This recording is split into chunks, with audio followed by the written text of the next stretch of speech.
Hello everyone. देखिएगा, अपन ने last में एटॉमिक स्ट्रक्चर से related bore atomic model complete कर लिया था। तीन चीजें बताई थी मेनली। एक तो इलेक्ट्रॉन जिस कक्षा में घूमता है उसकी त्रिज्या क्या होगी, दूसरा इलेक्ट्रॉन की वेलोसिटी क्या होगी, और थर्ड इलेक्ट्रॉन की एनर्जी, और उससे रिलेटेड तीन डेफिनेशन की बात और कर चुके थे। आज अपन पढ़ने जा रहे हैं स्पेक्ट्रम। आज अपन क्या पढ़ने जा रहे हैं? स्पेक्ट्रम। अब पहले समझो स्पेक्ट्रम बनता कैसे।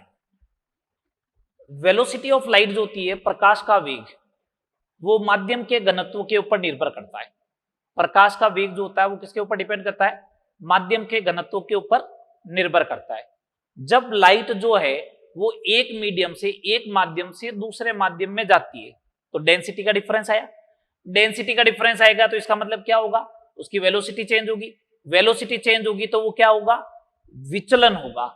तो जब प्रकाश एक माध्यम से दूसरे माध्यम में गमन करता है तो वो अपने पथ से क्या होता है? विचलित होता है। अगर अपने पथ से विचलित होता है, अगर अपने पथ से विचलित होता है तो विचलन जो होता है वो तरंग दैर्ध्य के व्युत्क्रमानुपाती होता है। विचलन किसके व्युत्क्रमानुपाती होता है? तरंग दैर्ध्य के। इसका मतलब अगर मैं लाइट की बात करूं, विजिबल लाइट की, तो उसमें विजिबल लाइट में विबग्य और इंक्रीजिंग ऑर्डर था। किसका?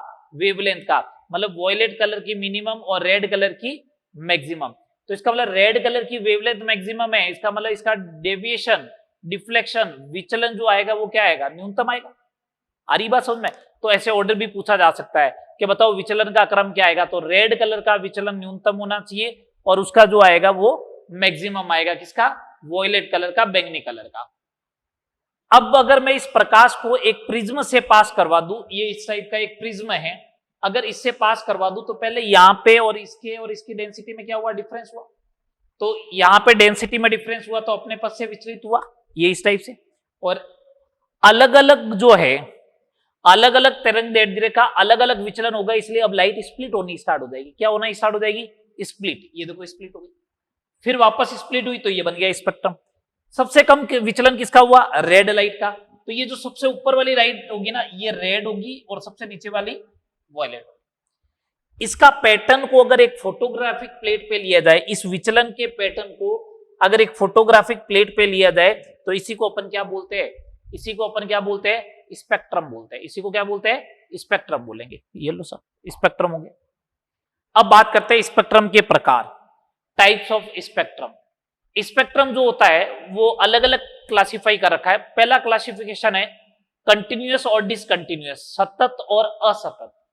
सतत का मतलब सारी वेवलेंथ, जैसे एक मान लो 1 से लेके 100 वेवलेंथ तक है, तो 1 भी होगा, 2 भी होगा, 3 भी होगा, 4 भी होगा, 5 भी होगा, 6 भी होगा, 7 भी होगा, 8 भी होगा, 9 भी होगा, 10 भी होगा।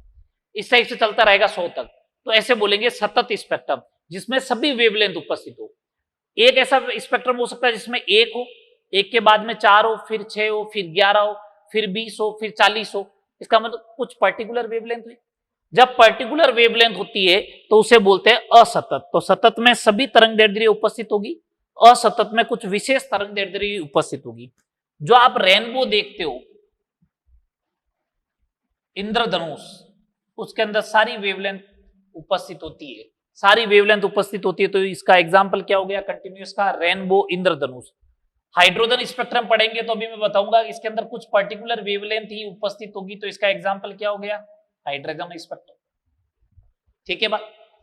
सेकंड नंबर का क्लासिफिकेशन है लाइन स्पेक्ट्रम और बैंड स्पेक्ट्रम।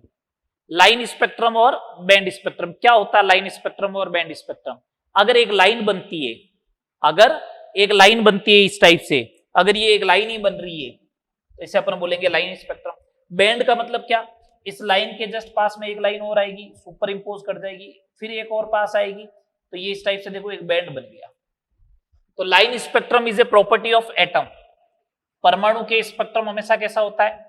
लाइन स्पेक्ट्रम होता है। अणु का स्पेक्ट्रम हमेशा कैसा होगा? बैंड स्पेक्ट्रम होगा। अणु का स्पेक्ट्रम कैसा होगा? बैंड। तो अपन को पढ़ना है हाइड्रोजन स्पेक्ट्रम। हाइड्रोजन कैसा है? हाइड्रोजन कैसा है? एटम है। एटम है तो उसका स्पेक्ट्रम कैसा होगा? लीनियर होगा। ठीक है, आगे बात करो। Third number, emission spectrum and absorption spectrum. Emission means उत्सर्जन एवं अवशोषण स्पेक्ट्रम। कुछ नहीं है, उत्सर्जन और अवशोषण स्पेक्ट्रम है।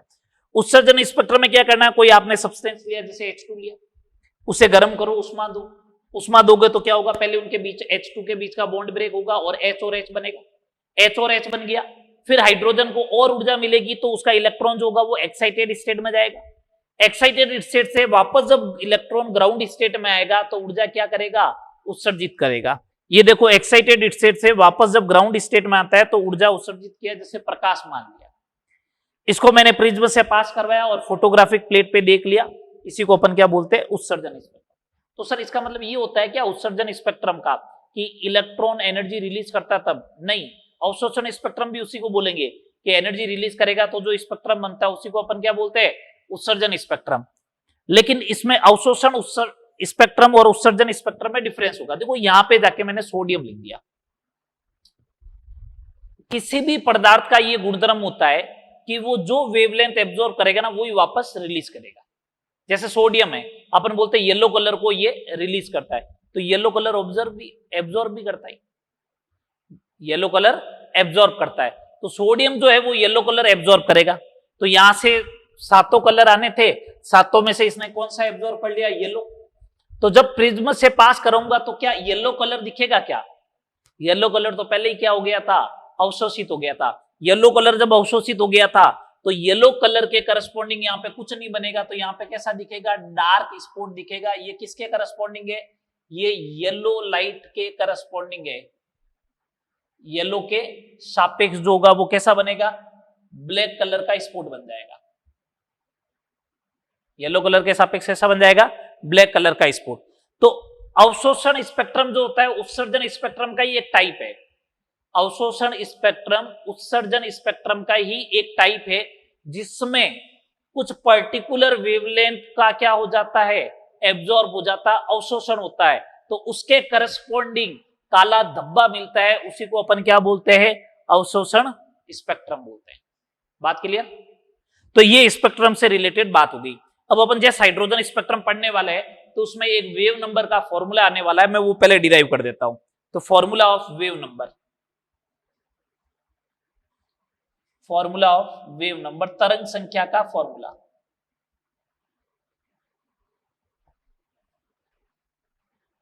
तरंग संख्या का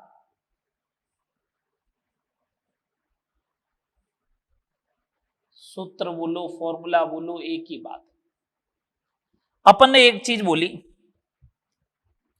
कि En2 माइनस En1 जो होगा वो किसके बराबर होगा, एच न्यू। यही तो बात हुई।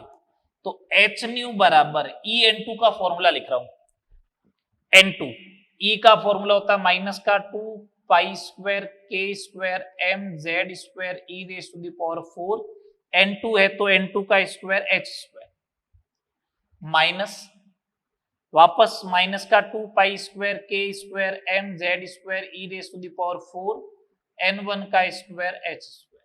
ये आएगा। एच न्यू को लिख दिया एच सी बाई लेमडा। यहां से एक काम करो, माइनस माइनस प्लस हो जाएगा, 2 पाई स्क्वायर आ गया common, K square M E raise to the power 4 upon हो गया एच स्क्वायर, ये सब कॉमन आ गए। तो यहां से क्या बच गया, जेड स्क्वायर भी ले लो, कॉमन ले लो, 1 अपॉन N1 का स्क्वायर माइनस 1 अपॉन N2 का स्क्वायर। ये आ गया, बोलो हाँ या ना, आ गया। 1 by lambda is equal to 2 pi square K square M E raise to the power 4 C H cube, और ये हो गया जेड स्क्वायर 1 अपॉन N1 का स्क्वायर माइनस 1 अपॉन N2 का स्क्वायर। ये सब कुछ क्या है, कांस्टेंट है, तो 1 by lambda is equal to ये हो गया are Z square 1 upon N1 का स्क्वायर माइनस 1 बाई N2 का स्क्वायर। ये फॉर्मूला बन गया। 1 बाई लेमडा बोलो या न्यू बार बोलो, एक ही बात है। 1 by lambda is equal to R Z square 1 upon N1 का स्क्वायर माइनस 1 अपॉन N2 का स्क्वायर। आर जो है वो यहाँ पे क्या है, ये रिडबर्ग कांस्टेंट है, यूनिट से पहचानना है, दोनों में फर्क। वहां पे आर एच लिखाया था, यहाँ पे आर लिखा है। इसकी वैल्यू क्या होती है, 109677 सेंटीमीटर इनवर्स, ये इसकी वैल्यू है। दो मेरे को जब अगर कभी वेवलेंथ कैलकुलेट करनी होगी तो लेमडा कैलकुलेट करना होगा, तो 1 बाई लेमडा से लेमडा कैलकुलेट करूंगा तो इसको इधर लेके आना पड़ेगा। अरे लेमडा को उधर भेजोगे तो ये इधर आएगा ना, तो 1 बाई आर बनेगा। तो 1 बाई आर की वैल्यू क्या होगी अपन को वो भी ध्यान रखना है, 912 एंगस्ट्रॉम होगी। ये वैल्यू भी ध्यान रखनी है। आर की वैल्यू 109677 सेंटीमीटर इनवर्स और 1/r की वैल्यू 912 एंगस्ट्रॉम। तो तरंग संख्या का सूत्र आ गया। तो जब भी अगर ऐसे बोलेगा ना इलेक्ट्रॉन यहां से यहां गया है तो उस समय अपन ये वाला फॉर्मूला अप्लाई कर लेंगे। ठीक है, तरंग दैर्ध्य पूछेगा तो और भी तरीके बताऊंगा। ठीक है, हो गया, नोट हो गया। चलो आगे बात करते हैं। अब अपन बात करते हैं हाइड्रोजन स्पेक्ट्रम की।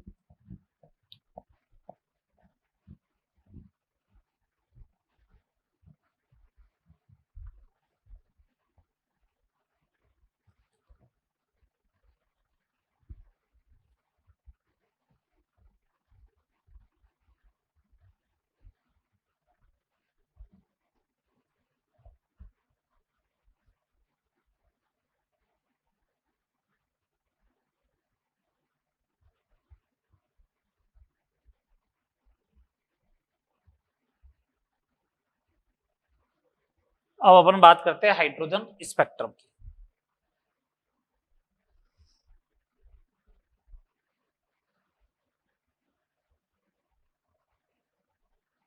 हाइड्रोजन स्पेक्ट्रम, तो मेरे को मालूम है हाइड्रोजन स्पेक्ट्रम कैसा है।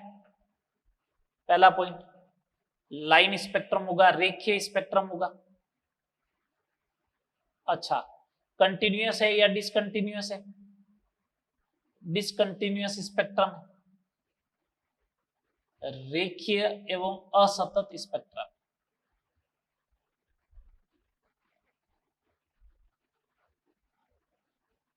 ये रेखीय और असतत स्पेक्ट्रम। अब बात समझे, ये बना रहा हूं स्पेक्ट्रम कैसे बनेगा। ये एनर्जी लेवल ले रहे हैं अपन, ये n बराबर 1 का लेवल है, ये n बराबर 1, ये सीधा n बराबर 2 है यहां पे, इतना गैप रखा। फिर n बराबर 3 यहां पे, फिर ये n बराबर 4 यहां पे रख दिया, फिर गैप कम किया n बराबर 5, फिर गैप कम किया n बराबर 6 और यहां पे n बराबर इंफिनिटी। ये हो गए। इसका मतलब ये सेकंड नंबर वाला का गैप रहेगा। ये लो, सेकंड ऊर्जा इस तरह, ये थर्ड ऊर्जा इस तरह, ये फोर्थ ऊर्जा इस तरह, ये फिफ्थ ऊर्जा इस तरह और ये सिक्स्थ ऊर्जा इस तरह। ये साइज गैप कम क्यों होता गया? देखो, हाइड्रोजन के फर्स्ट सेल में एनर्जी कितनी है? माइनस की 13.6, दूसरे में माइनस की 3.4, तो गैप कितने का आएगा? 10.2 का। माइनस 3.4 और यहाँ पे माइनस का 1.51, तो गैप कितने का आएगा? लगभग 1.9 का। तो पहले 10 का गैप था, अब 1.9 का है, तो गैप तो कम ही होना है। धीमे धीमे धीमे धीमे गैप ऊपर हो जाओगे तब क्या होता जाएगा? कम होता जाएगा। ठीक है, अब देखो, कहीं से भी अगर फर्स्ट में गिरे, ये देखो कहीं से भी अगर फर्स्ट में गिर रहा है, ये देखो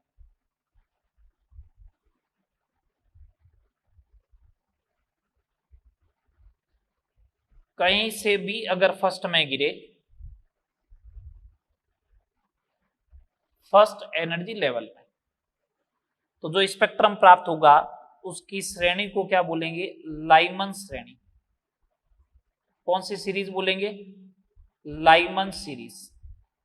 ठीक है, अगर कहीं से भी दूसरे में गिरे, ये लोग कहीं से भी दूसरे में गिरा रहे हैं,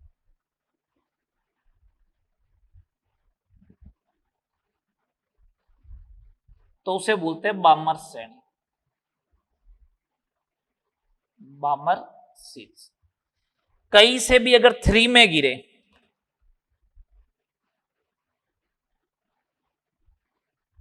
कहीं से भी अगर 3 में गिरे तो लाइमर, बामर, उसके बाद पाशन श्रेणी। कहीं से भी अगर 4 में गिरे,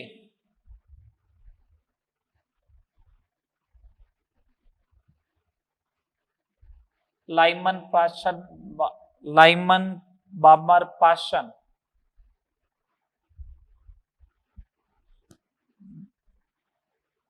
ब्रैकेट श्रेणी।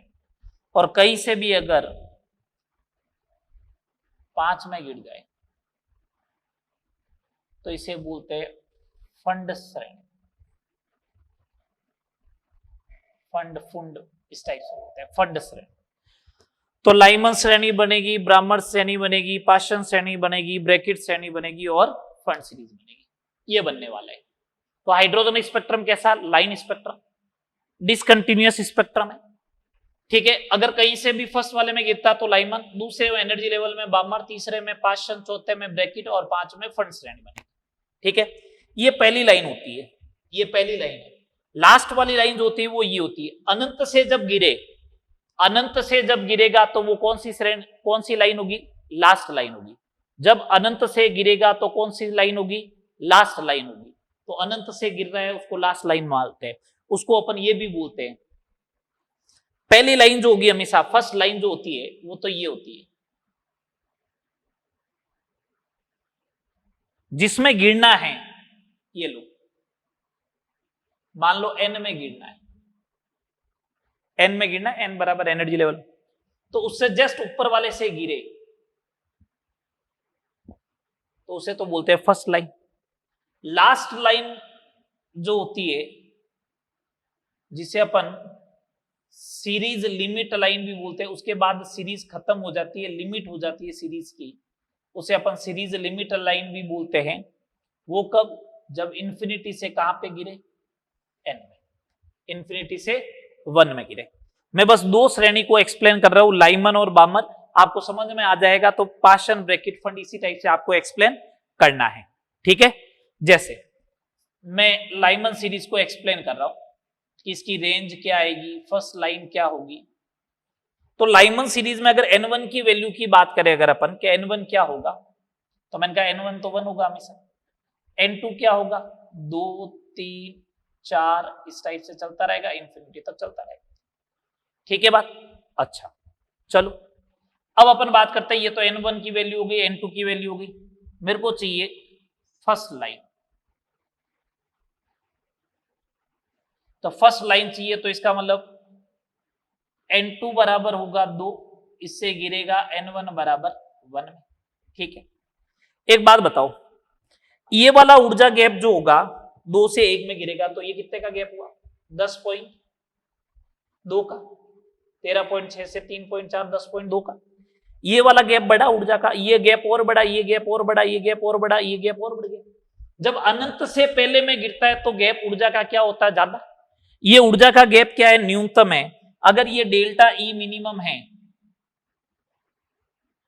तो इसका मतलब वेवलेंथ जो आएगी वो क्या आएगी, मैक्सिमम आएगी। तो इस लाइन के करस्पॉन्डिंग लेमडा क्या आएगा, मैक्सिमम आएगा। देखो लेमडा कैलकुलेट करने के दो तरीके मेरे पास, 1/λ max is equal to, hydrogen के लिए बात चल रही है तो r z स्क्वायर 1 का स्क्वायर 1/n1 का स्क्वायर माइनस 1/n2 का स्क्वायर, ये लो 1/λ max is equal to r 1 - 1/4 3/4r। तो लैम्डा मैक्स चाहिए अगर आपको 4/3 इंटू 1/r, 1/r की वैल्यू होती है 912, अभी लिखवाया था तो ये होगी 1216 एंगस्ट्रॉम। ये तो आ गई लैम्डा मैक्स, ठीक है। लास्ट लाइन की बात करता हूं, लास्ट लाइन की बात करते हैं अपन। लास्ट लाइन, तो लास्ट लाइन के लिए n2 की वैल्यू होगी इंफिनिटी से किस में गिरना चाहिए, n1 बराबर 1। अगर ऐसा होगा तो उस कंडीशन में, ऐसा होगा तो उस कंडीशन में एनर्जी गैप जो आएगा डेल्टा ई वो आएगा मैक्सिमम। अगर एनर्जी गैप मैक्सिमम आएगा तो लैम्डा क्या आएगा, मिनिमम, ऐसा होगा। तो 1/λ minimum is equal to r z square 1/1 का स्क्वायर माइनस 1/इंफिनिटी का स्क्वायर। इंफिनिटी 1/इंफिनिटी क्या होता है, 0। तो 1/λ minimum is equal to r, तो lambda minimum is equal to 1/r, और 1/r की वैल्यू कितनी हो जाएगी 912 एंगस्ट्रॉम। तो 912 एंगस्ट्रॉम से लेके 1216 एंगस्ट्रॉम में आएगा। इसका मतलब इसकी रेंज क्या बनने वाली है, विजिबल की रेंज लिखाई थी मैंने आपको, विजिबल की रेंज लिखाई थी पहले जब इलेक्ट्रोमैग्नेटिक वेव पढ़ाई थी, 3800 से लेके 7600 एंगस्ट्रॉम, तो ये 3800 से कम है। एक्स रेज होता है 1 से लेके 100, एक्सरे कहां से लेके होता है 1 से 100, तो 100 से आगे कौन है अल्ट्रावायलेट पराबैंगनी, 100 से लेके 3800 तक कौन हो गया पराबैंगनी। तो इसका रेंज जो आएगा कौन से क्षेत्र में दिखेगी, तो अल्ट्रावायलेट रीजन में दिखेगी, पराबैंगनी क्षेत्र में दिखनी चाहिए। बोलो समझ में आ रही है बात, किसमें दिखेगी पराबैंगनी क्षेत्र में दिखेगी। एक तो ये बात हो गई। सेकंड नंबर बात सुने, इसको टैकल करने का एक तरीका और है कि आपने ये वेवलेंथ वगैरह कैलकुलेट किया ना, मैं इसका रफली आइडिया देता हूं। सेकंड मेथड क्या है इसका, समझे बात। सेकंड मेथड क्या, मैंने क्या किया, ये हाइड्रोजन के लिए बात है कि फर्स्ट लाइन इसका मतलब दूसरे से पहले माना चाहिए। तो फर्स्ट वाले में एनर्जी है माइनस का 13.6 और सेकंड वाले में एनर्जी कितनी है माइनस का 3.4, तो डेल्टा ई कितना हो गया 10.2 इलेक्ट्रॉन वोल्ट। इसको बराबर कर दो 12400 अपॉन लैम्डा 1 2 का 4 डिवाइड बाई लैम्डा, तो लैम्डा बराबर 1 2 का 4 00 अपॉन 10.2। अगर ये 10 होता तो 1240 आता ही आता, तो 1240 से कम आएगा, देख लो लगभग तो आ गया। तो ऐसे करो वेव नंबर वाले फॉर्मूले से, या चाहे ऐसे करो, सेम बात है, कोई दिक्कत नहीं। ठीक है, बात समझ में आ गई। मैंने तो एक आपको आइडिया दिया है। तो ये तो हो गया कौन सा लाइमन सीरीज। लाइमन सीरीज कौन से रीजन में आएगी, अल्ट्रावायलेट रीजन में आएगी। चलो आगे बात करते हैं अपन।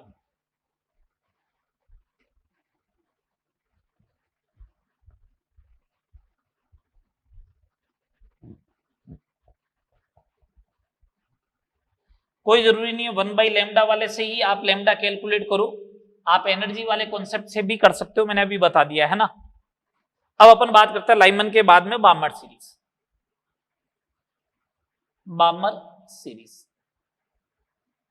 बामर सीरीज में ये तो कंफर्म है, क्या कंफर्म है कि n1 की वैल्यू तो होगी 2 और n2 की वैल्यू 3 4 5 ऐसे चलते हुए इंफिनिटी। ठीक है, अपन बात करते हैं फर्स्ट लाइन की। फर्स्ट लाइन का मतलब n1 की वैल्यू तो होगी 2 और n2 की वैल्यू होगी 3, ये बात हुई। डेल्टा ई होगा मिनिमम, अगर डेल्टा ई मिनिमम होगा तो लैम्डा क्या होगा मैक्स, तो 1 lambda max is equal to, hydrogen के लिए ही बात चल रही, तो आर जेड स्क्वायर 1 का स्क्वायर 1/2 का स्क्वायर माइनस 1/3 का स्क्वायर, ये आएगा। तो 1 lambda max is equal to R 1/4 minus 1/9 R, ये आ गया 36 5, तो lambda max is equal to 36/5 R. इसकी वैल्यू पुट कर दे आप,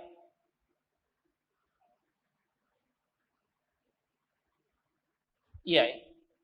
मैं आपको रफली आइडिया दे रहा हूं, ये 7 टाइम्स हो जाएगा, तो ये 6300 एंगस्ट्रॉम आ जाएगी लगभग, ये आएगी 6300 एंगस्ट्रॉम लगभग। ये तो लैम्डा मैक्स आ गया। लैम्डा मिनिमम देखो, लैम्डा मिनिमम किसके करस्पॉन्डिंग आता है, लास्ट लाइन के करस्पॉन्डिंग। तो अपन लास्ट लाइन के करस्पॉन्डिंग बात करते हैं क्या होना चाहिए, तो लास्ट लाइन के करस्पॉन्डिंग जो होगी बात वो ये होनी चाहिए कि n1 की वैल्यू तो होगी 2 और n2 की वैल्यू होगी इंफिनिटी, तो डेल्टा ई बनेगा मैक्स और डेल्टा ई मैक्स बनेगा तो लैम्डा बनेगा मिनिमम, यही तो बात हुई। अगर ऐसा हुआ तो उस कंडीशन में 1 lambda minimum is equal to R Z square 1 upon n1 का स्क्वायर माइनस 1 अपॉन n2 का स्क्वायर, तो 1 lambda minimum is equal to R into 1/4, तो lambda minimum is equal to 4/r, ये कितना हो जाएगा, ये आएगा अप्रोक्सीमेट 3800 से स्टार्ट होता तो 3800 के किनारे पे तो पहुंच ही गया। तो रीजन क्या रहेगा इसका, विजिबल क्षेत्र में मिलेगी, किसमें मिलेगी, विजिबल रेंज में मिलेगी। कौन से रीजन में मिलेगी, विजिबल में। बात क्लियर। लाइमन हो गई किसमें, अल्ट्रावायलेट में, बामर हो गई विजिबल में। इसके अलावा जो 3 लिखवाई थी, Paschen, bracket end fund series, ये तीनों जो है वो किसमें मिलती है, इंफ्रारेड में, अवरक्त क्षेत्र में मिलेगी। किसमें मिलेगी, इंफ्रारेड अवरक्त क्षेत्र में मिलने वाली है। ठीक है बात, ये अपनी सारी बात हो गई हाइड्रोजन स्पेक्ट्रम से रिलेटेड। अब मैं इसके कुछ क्वेश्चन करा रहा हूं स्पेक्ट्रम से रिलेटेड। इन्हीं के ऊपर, और उसके बाद बात करते हैं स्पेक्ट्रमी रेखाओं की संख्या क्या होगी, नंबर ऑफ स्पेक्ट्रम लाइंस कितने बनने वाली। ठीक है बात, चलिए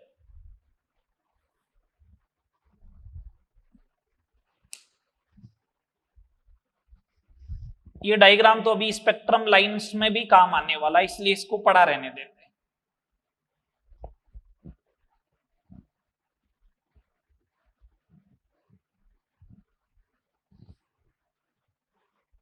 चलो हटा देते।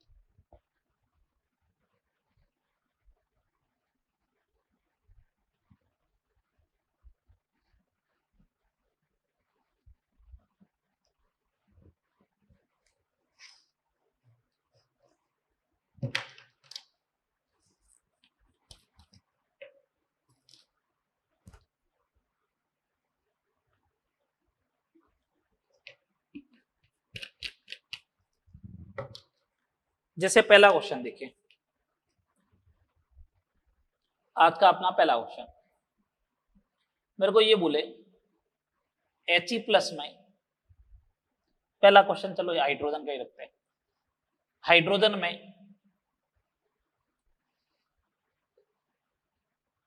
लाइमन श्रेणी की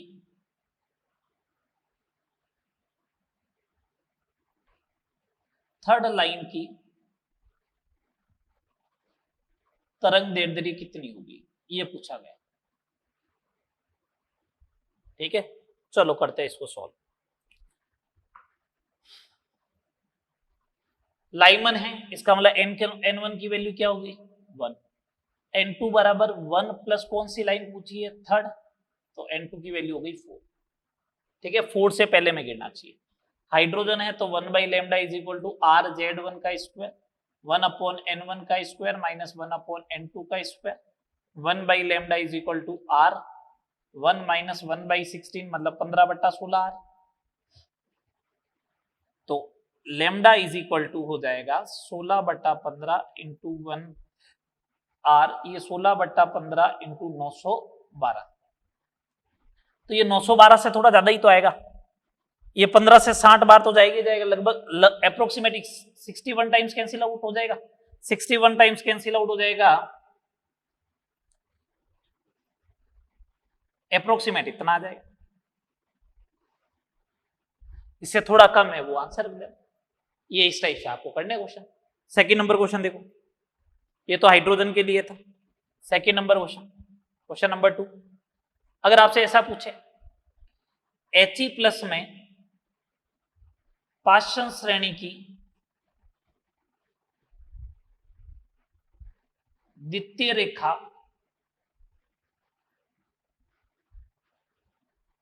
की तरंग दैर्ध्य ज्ञात करो। तो पहले तो अपन को ये समझना है पाषाण श्रेणी है, पाषाण श्रेणी है तो इसका मतलब लाइमन बामर पाषाण मतलब n बराबर 3, n2 बराबर कौन सी रेखा है दूसरी, तो 3 प्लस 2 मिला के हो गया 5। ये तो आ गई बात।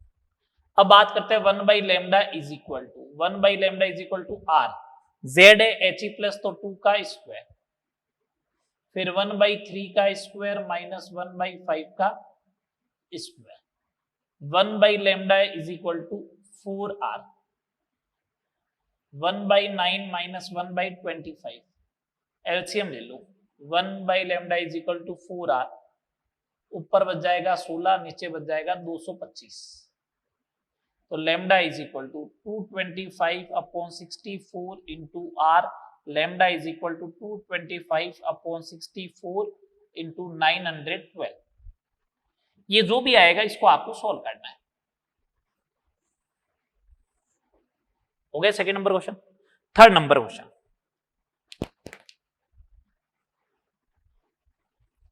इस टाइप से भी पूछा जा सकता है क्या, अगर मान लो ऐसा बोल दे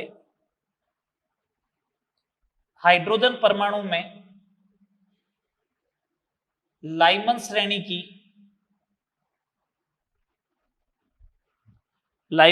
की सेकेंड लाइन की तरंग दैर्ध्य x है, तो He प्लस में बामर श्रेणी की फर्स्ट लाइन की तरंग दैर्ध्य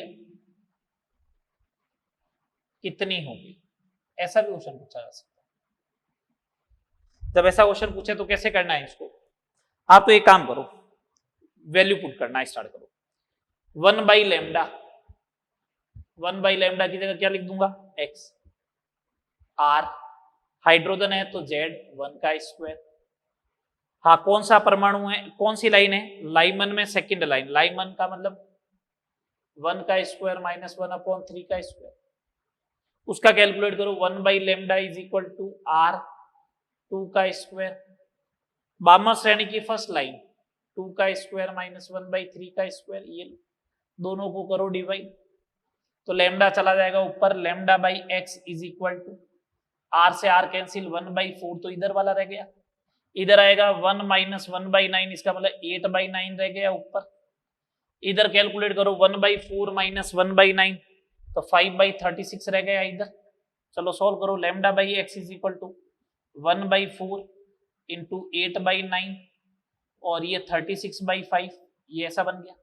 ये 36 से 36 cancel, lambda is equal to 8/5x, तो lambda is equal to 1.6x, ये बन गया। देखो ऐसे क्वेश्चन भी बन सकते हैं, ठीक है। कितने क्वेश्चन हो गए, 3। आगे देखो, ये क्वेश्चन और लिखा रहा हूं।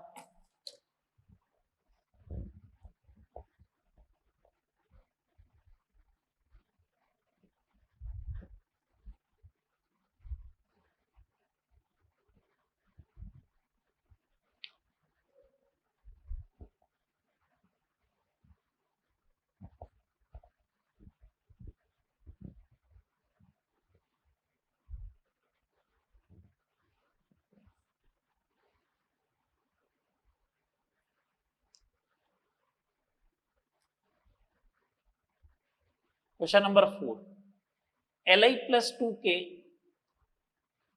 किस संक्रमण के लिए या कौन से संक्रमण के लिए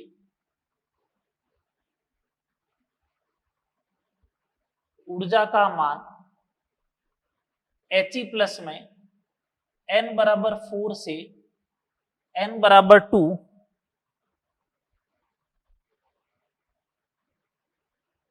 के संक्रमण के बराबर होगा, ये बोला गया, ठीक है। अपन से क्वेश्चन क्या पूछा गया कि Li+2 में आपको संक्रमण बताना है जिसके लिए ऊर्जा का मान जो है वो किसके बराबर हो, He+ में n बराबर 4 से n बराबर 2, n बराबर 4 से n बराबर 2 के संक्रमण के क्या होगा, बराबर होगा। मैंने कहा एक बात बताओ, ऊर्जा का मान बराबर है तो जब E बराबर है तो क्या लैम्डा समान नहीं होगा, क्या होगा ना। और अगर लैम्डा समान होगा तो 1/λ समान नहीं होगा, क्या होगा ना। तो 1/λ दोनों के बराबर कर दो। 1/λ इधर लिख रहा हूं लिथियम के लिए R, मतलब 1/λ Li+2 का इज इक्वल टू 1/λ किसका, He+ का बराबर होगा। लगाओ बराबर, R(z²) 3 का स्क्वायर, ये मेरे को मालूम नहीं, ज्ञात करना है तो ये लो, बोलो भैया इधर R2 का स्क्वायर 1/n1 का स्क्वायर, मतलब 1/2 का स्क्वायर माइनस 1/4 का स्क्वायर, R से R कैंसिल, ये हो गया 9, 1/n1 का स्क्वायर माइनस 1/n2 का स्क्वायर, 4, 1/4 माइनस 1/16। एक काम करता हूं, इस 9 को अंदर भेजता हूं, तो इसको ऐसे लिख दूं क्या,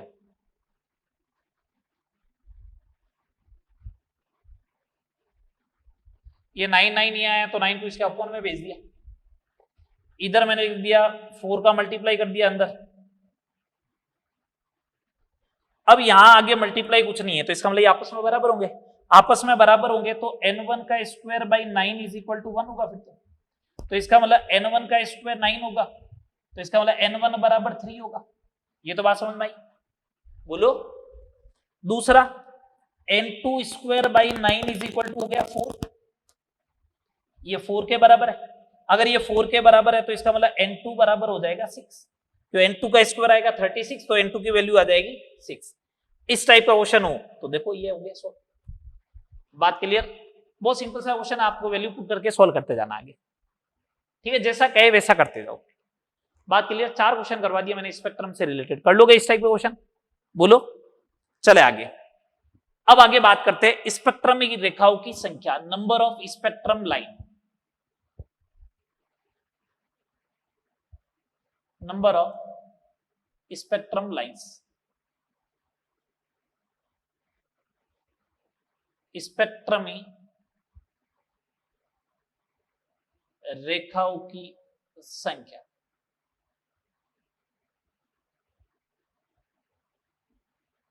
मैं आपको 3 केस लिखा रहा हूं,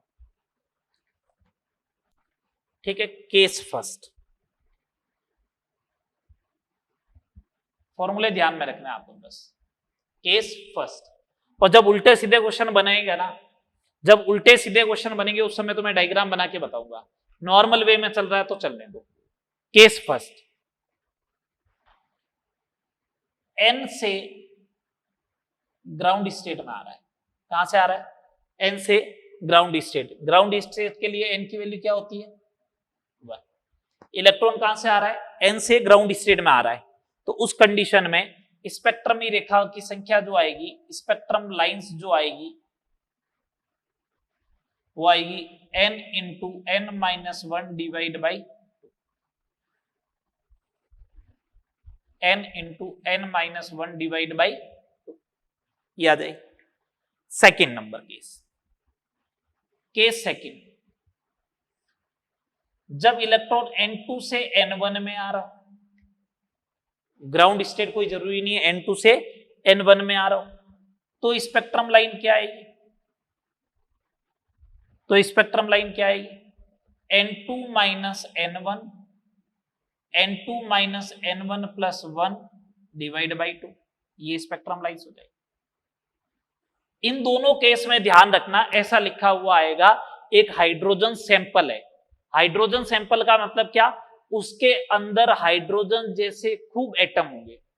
एक अकेला एटम नहीं है हाइड्रोजन का, हाइड्रोजन सैंपल, हाइड्रोजन का नमूना दे रखा है, पादर्श दे रखा है, सैंपल दे रखा है, इसका मतलब उसके अंदर खूब सारा हाइड्रोजन एटम होंगे। उस कंडीशन में ये दोनों फॉर्मूले होंगे। कभी ऐसा बोल दे कि केवल एक हाइड्रोजन एटम है, केस थर्ड, ओनली 1 एटम है, केवल एक ही परमाणु दे रखा है, उस कंडीशन में स्पेक्ट्रम लाइन जो आएगी, स्पेक्ट्रमी रेखाओं की जो संख्या आएगी, वो आएगी n माइनस 1 के बराबर, जहां से वो जिसमें जा रहा है। ग्राउंड स्टेट में जा रहा तो n माइनस 1 के बराबर, किसी और स्टेट में जा रहा तो n2 माइनस n1 के बराबर हो जाएगा। इसमें हो जाएगा n2 minus n1, n minus 1 के बराबर आएगा। देखते हैं इसके ऊपर क्वेश्चन, देखते हैं तब समझ में आएगा, सारी बातें क्लियर होगी। ठीक है, जैसे मैंने आपको क्वेश्चन दिया, क्वेश्चन नंबर 5, हाइड्रोजन सैंपल में इलेक्ट्रॉन n बराबर 6 से आद्य अवस्था में आता है, आद्य अवस्था में आता है, तो स्पेक्ट्रमी रेखाओं की संख्या बताइए। तो स्पेक्ट्रमी रेखाओं की संख्या बताइए, ये पूछा गया। तो अपन सीधा लगाएंगे, हाइड्रोजन सैंपल है, n बराबर 6 से आद्य अवस्था, तो n into n minus 1 divide by 2, n की वैल्यू 6, 6 माइनस 1 डिवाइड बाई 2 कितनी आ जाएगी? 15। ठीक है, अगला क्वेश्चन देखिए, ऐसा बोल दे, हाइड्रोजन सैंपल में इलेक्ट्रॉन n बराबर 5 से n बराबर 2 में आता है,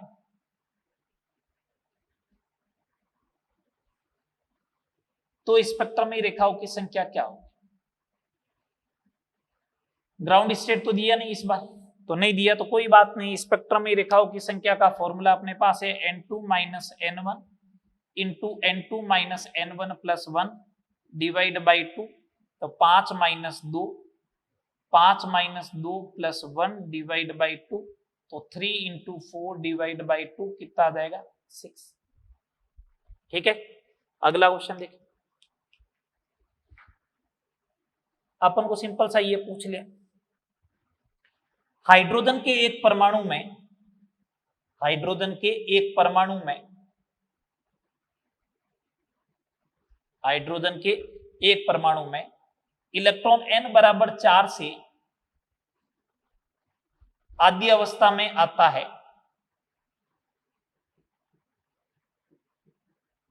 तो स्पेक्ट्रमी रेखाओं की संख्या क्या होगी? स्पेक्ट्रमी रेखाओं की संख्या क्या होगी? मैंने कहा एक ही तो परमाणु है, इस बार एक परमाणु है, उस कंडीशन में स्पेक्ट्रमी रेखाओं की संख्या n-1, इसका मतलब 4 - 1 कितनी? ये तो सिंपल से क्वेश्चन आ गए। ये क्या आ गए? सिंपल से क्वेश्चन। और देखो क्वेश्चन कैसे इसके ऊपर बन सकते हैं।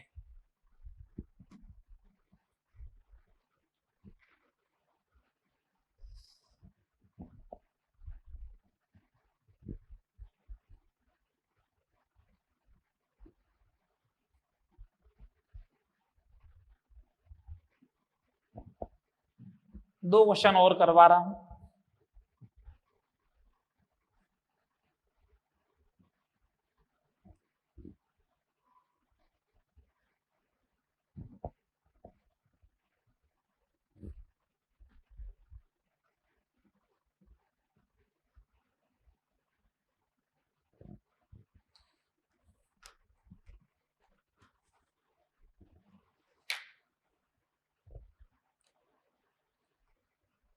हाँ, नेक्स्ट क्वेश्चन नंबर 8 जैसे अगर ऐसा बोल दे, हाइड्रोजन सैंपल में इलेक्ट्रॉन n बराबर 5 से आद्य अवस्था में आता है, वो फोटोन बोले या क्वांटा बोले तो भी एक बात समझ जाना, फोटोन या क्वांटा बोले इसका मतलब स्पेक्ट्रम लाइन, एक फोटोन के करस्पॉन्डिंग एक स्पेक्ट्रम लाइन होगी, तो वो फोटोनों की संख्या भी पूछ सकता है। आद्य अवस्था में आता है तो दृश्य क्षेत्र में कितनी रेखाएं बनेगी, ये पूछा, कितनी रेखाएं बनेगी। ठीक है साहब, अब समझे, पहले तो मैं इसको डायग्राम से बता रहा हूं।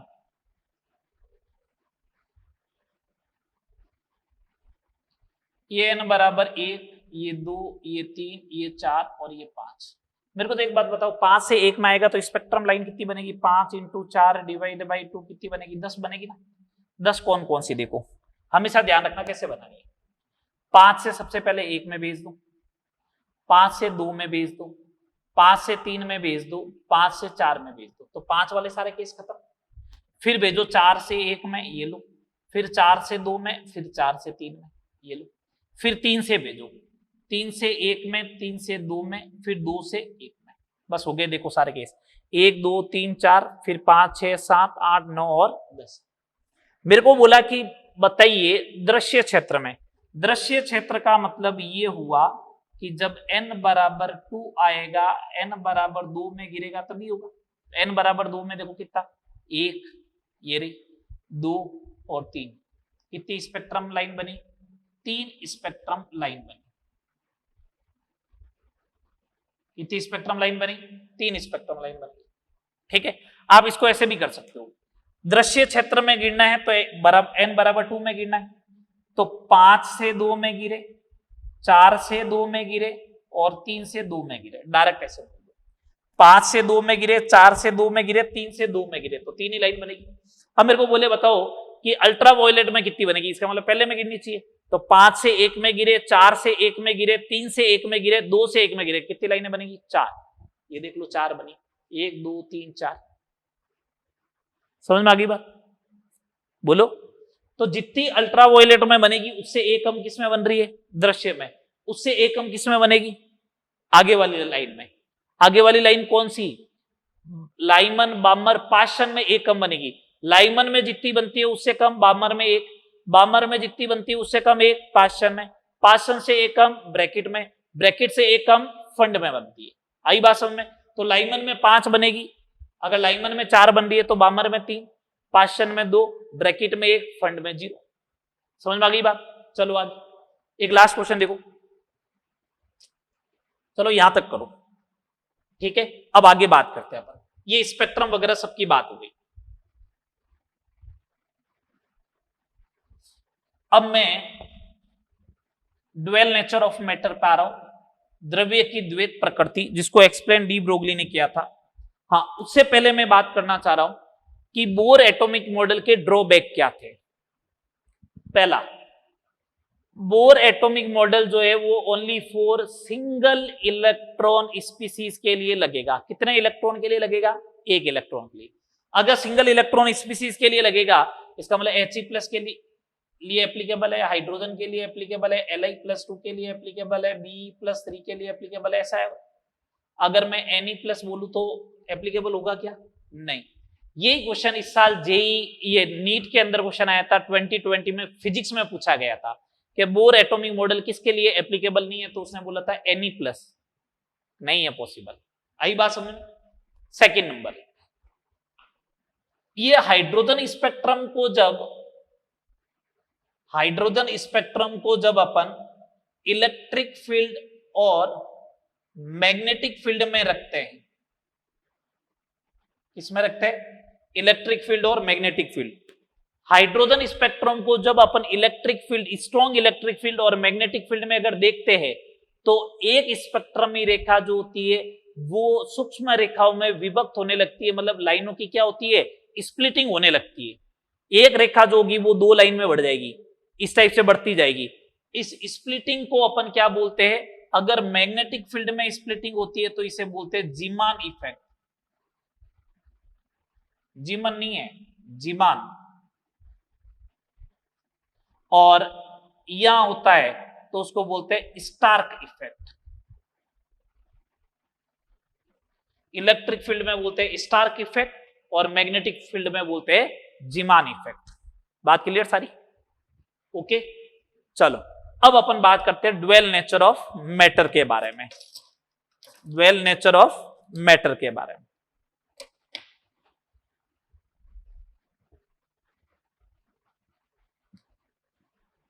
चलिए, हेडिंग लगा रहा हूं मैं, ड्वेल नेचर ऑफ मैटर।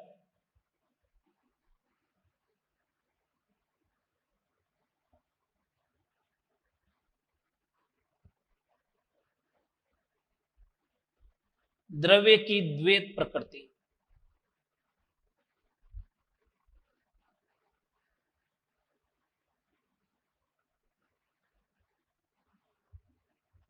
ठीक है, और इसी के ब्रैकेट में लिख रहा हूं डी ब्रोगली कॉन्सेप्ट।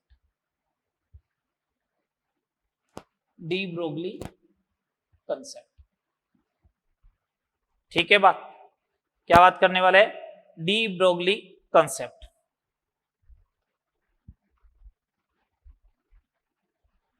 चलिए, डी ब्रोगली का सिद्धांत क्या है?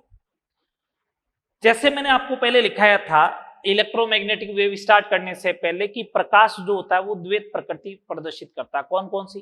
कण और दूसरा तरंग। पहला कण, दूसरा तरंग। कण प्रकृति होती है तो उसका क्या होता है? संवेग होता है। तरंग प्रकृति होती है तो उसका क्या होता है? वेवलेंथ होती है। तो डी ब्रोगली ने बोला कि जिस टाइप से प्रकाश द्वैत प्रकृति प्रदर्शित करता है, उसी टाइप से द्रव्य मैटर जो होता है वो भी क्या शो करता है? द्वैत प्रकृति। जैसे अगर अपन इंसान हैं तो अपने साथ भी 2 गुणधर्म है, अपन द्रव्य है, matter is anything that has mass and occupy space. तो अपन द्रव्य है तो अपने साथ भी ड्वेल नेचर है। कौन कौन सा? मोमेंटम का, वो तो अपने पास है, क्योंकि अपने पास वेलोसिटी है, मास है, तो मोमेंटम होगा। और दूसरा होता है वेव। वेव का मतलब जैसे ही अपन चलेंगे ना तो अपने पीछे ऐसे वेव बनती है। तो सर बनती है तो फिर दिखती क्यों नहीं है? तो इसने ये बोला कि जिसका अगर कण प्रकृति ज्यादा होती है उसकी तरंग प्रकृति कम होती है, और जिसकी तरंग प्रकृति ज्यादा होगी उसकी कण प्रकृति क्या हो जाएगी? कम हो जाएगी। इसका मतलब ये हो गया कि कण प्रकृति और तरंग प्रकृति एक दूसरे के क्या होगी? व्युत्क्रमानुपाती होगी। जिसकी कण प्रकृति ज्यादा उसकी तरंग प्रकृति कम, और जिसकी तरंग प्रकृति ज्यादा उसकी कण प्रकृति कम। इसका मतलब एक दूसरे के व्युत्क्रमानुपाती। तो क्या बोला इसने? प्रकाश की तरह द्रव्य भी द्वैत व्यवहार प्रदर्शित करता है।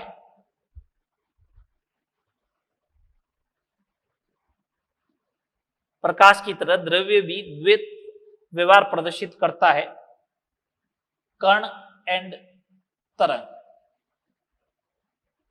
डी ब्रोगली के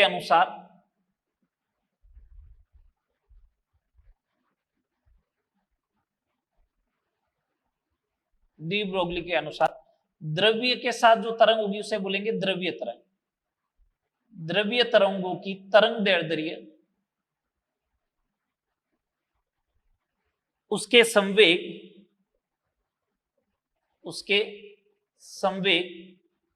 के व्युत्क्रमानुपाती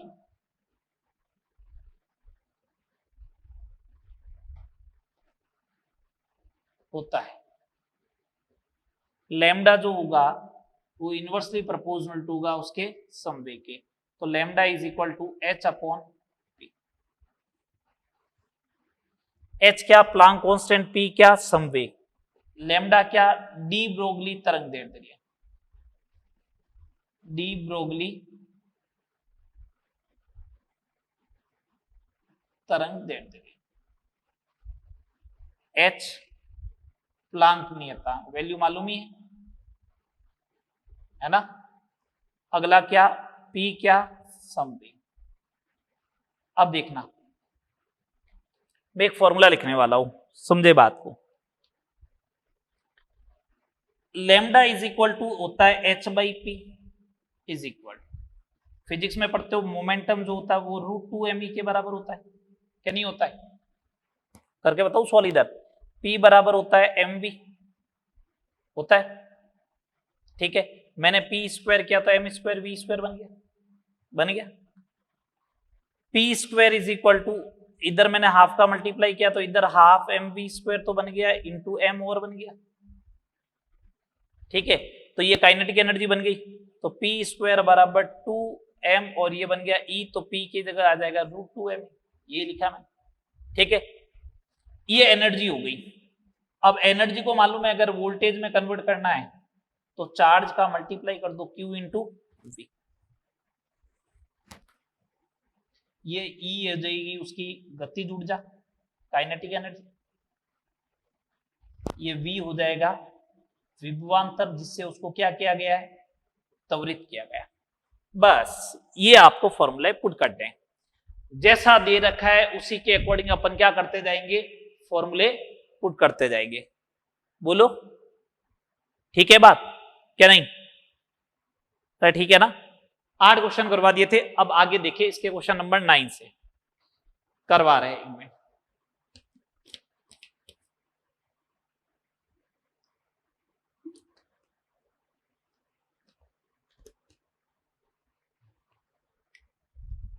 question number 9,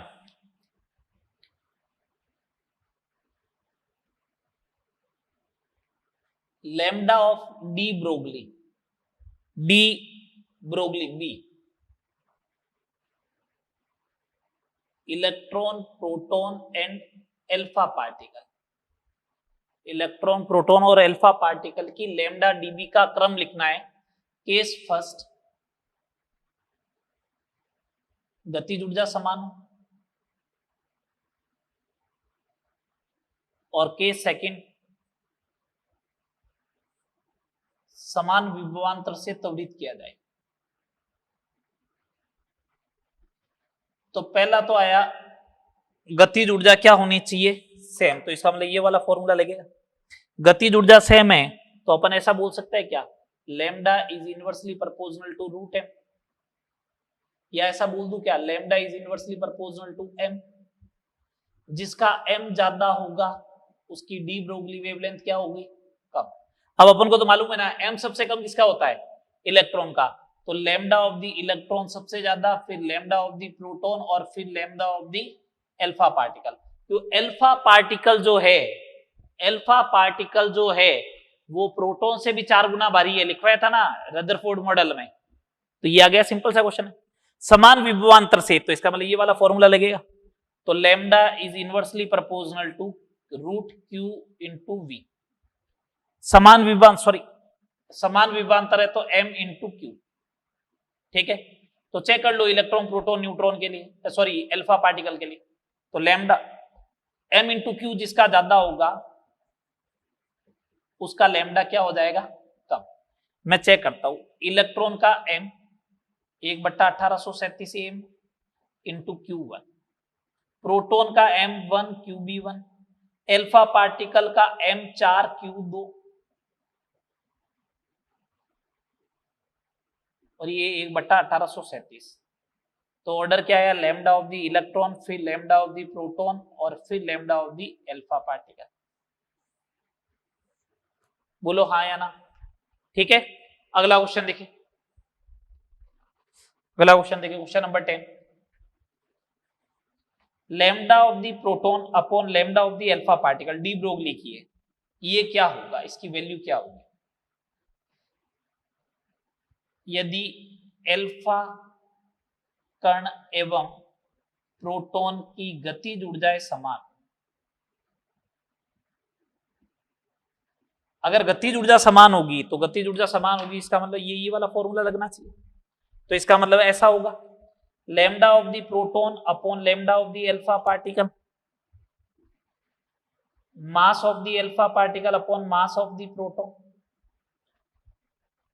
mass of the alpha particle 4 गुना होता है तो आएगा 2।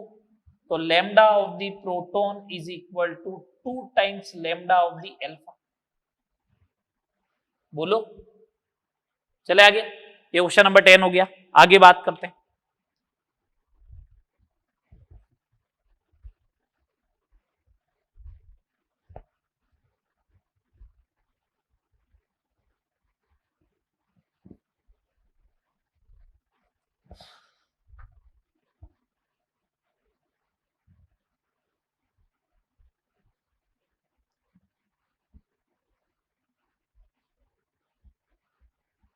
क्वेश्चन नंबर 11,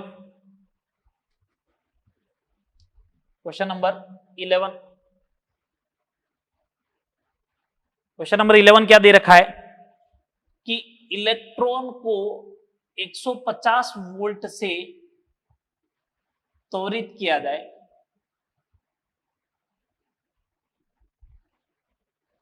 तो इससे संबंधित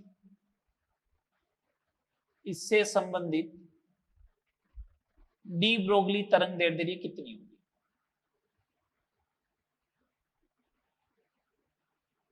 ये अपन से पूछा गया। ठीक है, तो मैंने कहा ठीक है कर लेंगे calculate. Lambda is equal to h by P, h upon root 2 M E, h upon root 2 M Q into V. दो इलेक्ट्रॉन का मास फिक्स है, क्यू फिक्स है, h फिक्स है, ये 2 फिक्स है। और इलेक्ट्रॉन इतना इंपॉर्टेंट है जिसकी कोई हद नहीं है डी ब्रोगली वेवलेंथ में। हर साल इसके ऊपर क्वेश्चन आता है, इस साल फिजिक्स में था, उससे पिछले साल भी फिजिक्स में आया था। अब ये सिंपल सा क्वेश्चन में यहाँ पे h की वैल्यू सब कुछ पुट कर देता हूं, तो लैम्डा बराबर होगा 12.27 अपॉन रूट वी एंगस्ट्रॉम, या तो ये फॉर्मूला बनेगा। ये 12.27 एक्चुअल में इसी का स्क्वायर रूट है 150 का, ये लो, ये फॉर्मूला बन गया। इस फॉर्मूले को याद रख ले, लैम्डा ऑफ द इलेक्ट्रॉन है ये, मोस्ट इंपोर्टेंट फॉर्मूला है, हर साल इसके ऊपर क्वेश्चन आता है। इस साल भी था, पिछले साल भी था, फिजिक्स में था। अरे फिजिक्स में वो, केमिस्ट्री में वो बनता तो है ना क्वेश्चन कम से कम एटलीस्ट।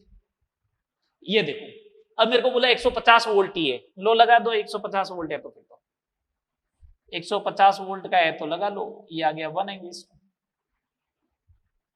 पिछले साल फिजिक्स में था 10 की पावर 4 वोल्ट से एक्सेलरेटेड किया गया इलेक्ट्रॉन को, तो उसका लैम्डा ई बन जाता सीधा क्या 12.27 upon root we.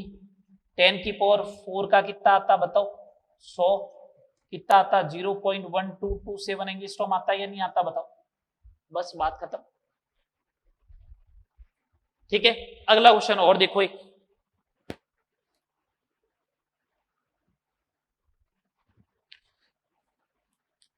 Question number 12।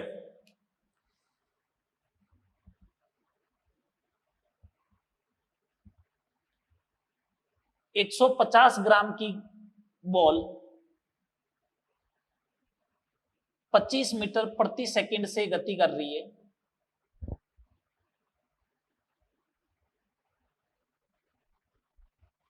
तो इससे संबंधित